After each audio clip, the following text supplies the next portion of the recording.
नमस्कार दोस्तों, क्लॉक मी YouTube channel पे आप सभी का हार्दिक स्वागत, अभिनंदन। दोस्तों, आज हम स्कूल व्याख्याता, net JRF, Haryana school lecture, UP school lecture, India के अंदर पॉलिटिकल साइंस सब्जेक्ट को लेके जितने बड़े एग्जाम होते हैं उनसे संबंधित आज हम यहां पे चर्चा करने वाले हैं। एक नया कोर्स शुरू कर रहे हैं हम, जिसमें हम पूरा का पूरा आपको पॉलिटिकल साइंस पढ़ाएंगे। उसके अंदर जिसमें जो आपके थिंकर है, western thinker, Indian thinker, theory वाला पार्ट, आईआर वाला पार्ट और आपका जो संविधान वाला पार्ट है, वो पूरा का पूरा हम इस चैनल पे कंप्लीट कराने वाले हैं। तो आप सभी लोग इससे जुड़ जाइए और जो भी पॉलिटिकल साइंस सब्जेक्ट को लेकर जो मेरे मित्र तैयारी कर रहे हैं, आप उनको भी शेयर कर दीजिए ताकि उनका भी भला हो जाए। तो दोस्तों, आज हम थियरी स्टार्ट कर रहे हैं, पॉलिटिकल थियरी। इसे बोलेंगे हम राजनीतिक सिद्धांत। राजनीतिक सिद्धांत।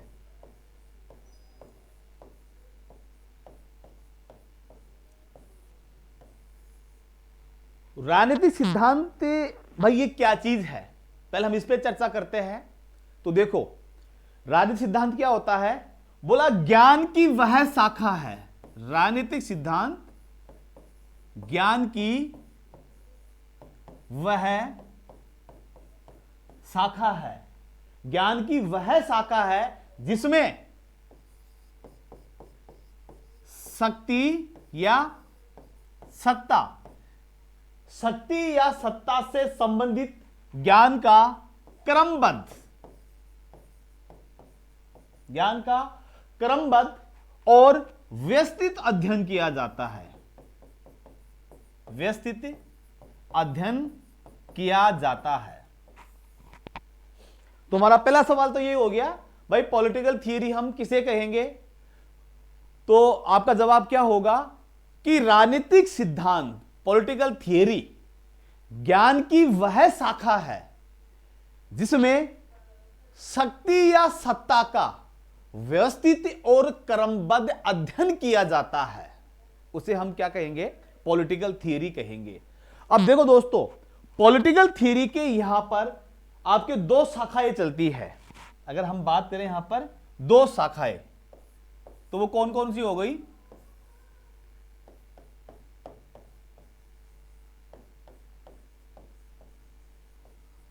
यहां पे इसकी दो शाखाएं हो गई। देखो, पॉलिटिकल थियरी की तो पहली जो शाखा है वो है आपकी परंपरागत।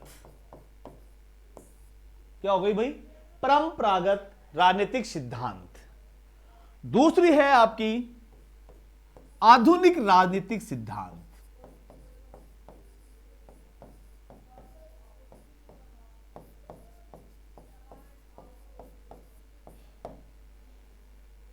परंपरागत राजनीतिक सिद्धांत, दूसरी हो गई आपकी आधुनिक राजनीतिक सिद्धांत।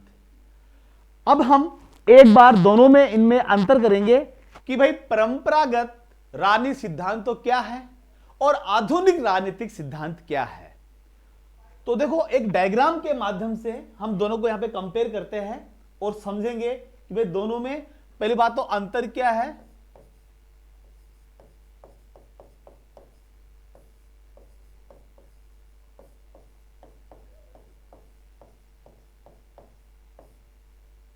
और दूसरा हो गया आधुनिक।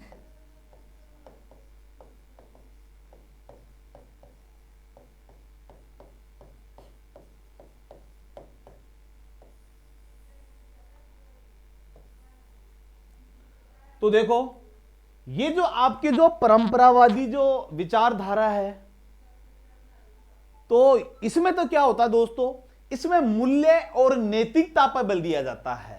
इसमें मूल्य और नैतिकता की बात की जाती है। जबकि जो आपकी आधुनिक विचारधारा है उसमें क्या है? वैज्ञानिकता और तथ्यों पर बल दिया जाता है। तो परंपरागत तो क्या होगा पहला आपका कि मूल्य और नैतिकता पे बल,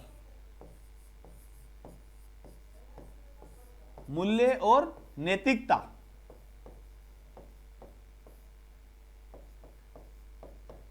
इसमें क्या देता है, ये बल देता है। ये कौन करता है, आपका परंपरावादी जो आपकी जो पॉलिटिकल थ्योरी है उसका ये सिद्धांत है। जबकि आधुनिक का क्या है, ये है वैज्ञानिकता।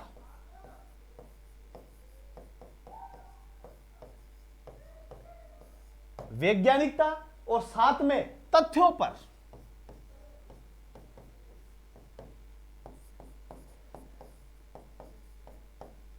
वैज्ञानिकता और तथ्यों पे बल तो कौन दे रहा है, आपका आधुनिक राजनीतिक सिद्धांत दे रहा है। लेकिन जो परंपरागत है दोस्तों, वो किस पे दे रहा है, मूल्यों और नैतिकता पे बल दे रहा है। दूसरा,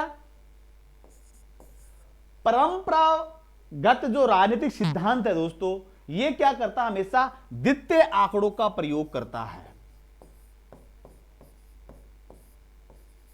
द्वितीय आंकड़ों का प्रयोग। जबकि आधुनिक क्या होता है, प्राथमिक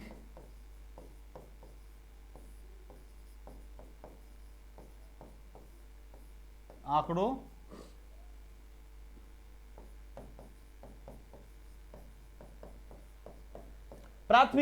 का प्रयोग। अब आपके दिमाग में एक सवाल पैदा हो गया होगा, भाई प्राथमिक आंकड़े तो क्या होते हैं और द्वितीयक आंकड़े क्या होते हैं। तो दोस्तों, प्राथमिक आंकड़े तो क्या होते हैं कि जो हमारे खुद के अनुभव से हमने महसूस करके और जो कलेक्ट किए हैं, वो तो क्या हो गया आपके प्राथमिक आंकड़े। और द्वितीयक जो आंकड़े हैं वो क्या होते हैं, हमने दूसरे के अनुभवों को जब हम खुद पे काम करते हैं, खुद उनको इस्तेमाल करते हैं, तो वो हो गए द्वितीयक आंकड़े। तो जो परंपरावादी जो विचारधारा है, जो सिद्धांत है, इसमें क्या है, ये हमेशा द्वितीयक सेकेंडरी जो आपके डेटाज है उसका इसमें यूज किया गया है। लेकिन जो आधुनिक विचारधारा है, आपकी जो आधुनिक जो सिद्धांत है, इसमें क्या होता है दोस्तों, इसके अंदर जो प्राथमिक आंकड़े हैं, जो स्वयं के द्वारा महसूस किए गए हैं, खुद के द्वारा कलेक्ट किए गए हैं, इसमें उसका प्रयोग होता है। तो दोनों में बहुत बड़ा ये अंतर हो गया, प्राथमिक आंकड़ों का और द्वितीयक आंकड़ों का। तो ये भी एक बार देख लिया आपने।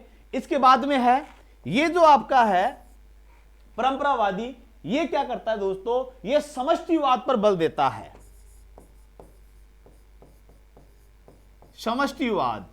समष्टिवाद पे बल देता है। और देखो दोस्तों, समष्टिवाद क्या होता है, समष्टिवाद का मतलब होता है संपूर्ण संसार, पूरी दुनिया, संपूर्ण संसार, पूरी दुनिया। तो हम समष्टिवाद का यहां पे कह सकते हैं कि पूरा संसार। क्या दोस्तों, पूरा संसार। इसके विपरीत जो आधुनिक विचारधारा है, वो समष्टिवादी का प्रयोग न करके इसमें होता है व्यष्टिवादी का उपयोग होता है। इसमें क्या होता है भाई, व्यष्टिवादी का इसमें क्या होता है, यूज होता है। और व्यष्टिवादी का मीन क्या हो गया दोस्तों, स्वयं, है ना, स्वयं, है ना, खुद का। तो ये हो गया, इसमें केवल ये व्यष्टिवादी पे बल देते हैं।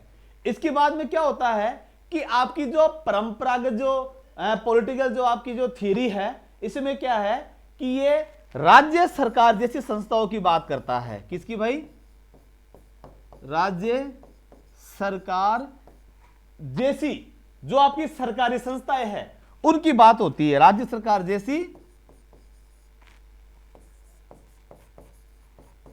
सरकारी संस्थाओं का।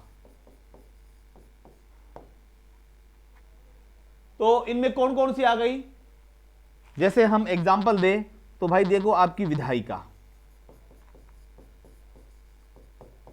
कार्यपालिका, न्यायपालिका, सीएमओ, पीएमओ, सीएमओ, पीएमओ, राजनीतिक दल, नीति आयोग। नीति आयोग हो गया आपका, हो गया गृह मंत्रालय। मतलब परंपरावादियों का जो कार्य क्षेत्र रहा वो केवल और केवल कहां पे रहा दोस्तों, सरकारी संस्थाओं तक सीमित रहा। इन्होंने केवल सरकारी संस्थाओं का ही अध्ययन किया, इन्होंने गैर सरकारी संस्थाओं का अध्ययन नहीं किया। तो जब सरकारी संस्थाओं का अध्ययन तो अगर परंपरावादी कर रहे हैं, तो आधुनिक क्या करेंगे दोस्तों? आधुनिक का काम ही क्या है? इनसे हटके, तो वो क्या हो गया? आपके जो गैर सरकारी जो संगठन है ये उनका अध्ययन करता है। तो हम कह सकते हैं ये क्या करता है? आपका गैर सरकारी संगठनों का अध्ययन करता है ये। अब गैर सरकारी संगठन कौन कौन से हो गए? हम कह सकते हैं भाई जैसे परिवार, हम कह सकते हैं एनजीओ, आतंकवादी समूह, कौन हो गए भाई? आतंकवादी समूह हो गए, नक्सलवादी समूह हो गए,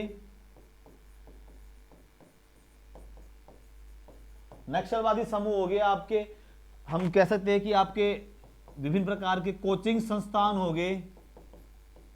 तो ये सब के सब क्या है दोस्तों? ये सब के सब है आपके गैर सरकारी संगठन। तो भाई गैर सरकारी संगठनों का अध्ययन तो कौन कर रहा है? आपका आधुनिक जो कर रहा है वो कर रहा है। लेकिन जो परंपरावादी है वो क्या कर रहा है? केवल जो सरकार और सरकार से संबंधित संस्थान है ये उन्हीं का यहां पे क्या कर रहे हैं दोस्तों? अध्ययन कर रहे हैं। इसके अलावा आगे चलते हैं हम।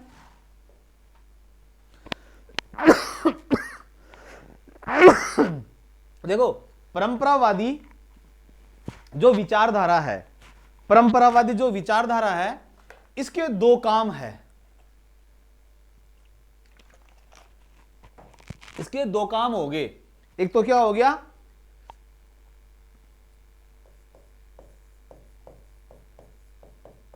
समालोचना करना, समालोचना करना, साथ साथ पुनः निर्माण करना। क्या करना? पुनः निर्माण करना, पुनः निर्माण करना। तो आपकी जो परंपरावादी जो विचारधारा है, परंपरावादी जो आपका राजनीतिक सिद्धांत है, उसके दो काम हो गए, समालोचना करना और पुनः निर्माण करना। इसके विपरीत आधुनिक क्या करता है? केवल और केवल दोस्तों ये क्या करता है? व्याख्या करता है। ये क्या करता है? इनकी व्याख्या करता है। इसके अलावा जो आपकी जो परंपरावादी विचारधारा है, जो सिद्धांत है, वो क्या है भाई? यहां पे ये वस्तुपरक है, वस्तुपरक है, जिसे हम कह सकते हैं ऑब्जेक्टिव, ऑब्जेक्टिव ऑब्जेक्टिव है। जबकि जो आधुनिक है वो क्या है? आपका विषय परक है। ये आपका दोस्तों विषय परक है। इसे हम कह सकते हैं सब्जेक्टिव। क्या कह सकते हैं इसको? सब्जेक्टिव कह सकते हैं। दूसरी बात, जो आपकी ये जो आपकी जो परंपरागत जो पॉलिटिकल जो थ्योरी है, इसमें क्या है कि इसके अंदर राजनीतिक जो आपके जो सिद्धांत है, कौन से? ये पुराने वाले, उनका क्या करता है? अगर पतन होता है ना, ह्रास होता है, तो उसका क्या करता है? विरोध करता है। तो ये क्या करता है? परंपरागत राजनीति क्या करता है? इनका ह्रास होता है, ह्रास होता है या पतन होता है, तो दोस्तों इसका क्या करता है? विरोध करता है।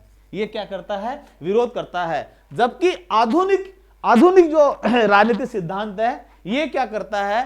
परंपरागत राजनीतिक सिद्धांत के पतन का क्या करता है? ये समर्थन करता है दोस्तों। इसका उल्टा हो गया। ये तो क्या करता है? आधुनिक इसका समर्थन करता है, जबकि परंपरागत क्या करता है? इसका विरोध करता है। ये कहता है इसका पतन नहीं होना चाहिए, ये इसलिए कहता है। लेकिन हमारा जो आधुनिक है बिल्कुल ये इसका पतन का क्या करता है? समर्थन करता है। तो दोनों में ये बड़ा अंतर हो गया। अब इसके बाद में हम देखते हैं दोस्तों कि भाई ये जो परंपरागत हमारा राजनीतिक सिद्धांत है, बोला इसके समर्थक कौन है? इसके समर्थक कौन है? तो दोस्तों परंपरावादी जो विचारक है वो कौन कौन है? तो एक चीज आप ध्यान रखना, आपको पता है प्लेटो से लेके और आपका जो आधुनिक में हम कहें कि कार्ल मार्क्स। कौन भाई? Karl Marx. तो प्लेटो से लेके कार्ल मार्क्स तक के जो भी यहां पे थिंकर आ रहे हैं, वो सभी की सभी किसमें हम शामिल करते हैं दोस्तों? वो शामिल करते हैं हम आपका परंपरागत आपका राजनीतिक सिद्धांत, इसमें शामिल करते हैं। दूसरा, इसके अलावा आपके जो पश्चिमी राजनीतिक विचारक हैं, जितने भी आपके पश्चिमी राजनीतिक विचारक हैं, वो भी क्या आ जाएंगे आपके इसमें परंपरागत के अंदर आ जाएंगे। और साथ में पश्चिमी राजनीतिक विचारकों का जो अध्ययन करने वाले जो विद्वान हैं, वो भी क्या आ जाएंगे, आपके परंपरागत दृष्टिकोण का ये विचारों में आ जाएंगे। तो कौन आगे, इनका अध्ययन करने वाले, पश्चिमी राजनीतिक विचारों का अध्ययन करने वाले भी क्या आ गए आपके, ये परंपरागत में आ गए। तो बोला आधुनिक में कौन आएगा भाई, आधुनिक जो दृष्टिकोण है इसमें कौन आएगा, तो इसके अंदर ध्यान रखना दोस्तों, व्यवहारवादी। कौन आएंगे, व्यवहारवादी जो विचारक है वो सारे के सारे इसके अंदर आपके शामिल है। तो दोस्तों ये था हमारा पॉलिटिकल थ्योरी का एक सामान्य से परिचय। मैंने से बताया पहली बात तो कि भाई राजनीतिक सिद्धांत क्या है, सिद्धांत क्या है कि भाई ज्ञान की वह शाखा जिसमें सत्ता या शक्ति का राजनीति का जो क्रमबद्ध और व्यवस्थित जो अध्ययन किया जाता है वो क्या कहलाएगा, आपका पॉलिटिकल थियरी कहलाएगा। अब इसकी दो शाखाएं हो गई, कौन कौन सी हो गई, एक तो आपकी परंपरागत शाखा और दूसरी हो गई आपकी आधुनिक शाखा। अब हमने दोनों में अंतर करके अभी देखा है कि भाई परंपरागत तो ये होती है और आधुनिक ये होती है। दोस्तों नेक्स्ट वीडियो में हम परंपरागत विचारधारा का अध्ययन करेंगे कि ये जो अभी हमने बात की है कि साहब ये परंपरागत विचारधारा मूल्यों पे, नैतिकता पे, है ना, और जो आपका समष्टिवाद पे, इन सब का कैसे क्या समर्थन करती है, इनका हम अलग से अध्ययन करेंगे। तो दोस्तों डिटेल से जानने के लिए जो हमारा नेक्स्ट वीडियो है आप उसमें देखिए कि हम परंपरागत विचारधारा को वहां ढंग से समझ पाएंगे कि इसके समर्थक कौन से हैं, ये क्या काम करती है, कैसे काम करती है, इसकी थ्योरी क्या है। तो दोस्तों मिलते हैं फिर नेक्स्ट क्लास में, तब तक के लिए जय हिंद जय भारत।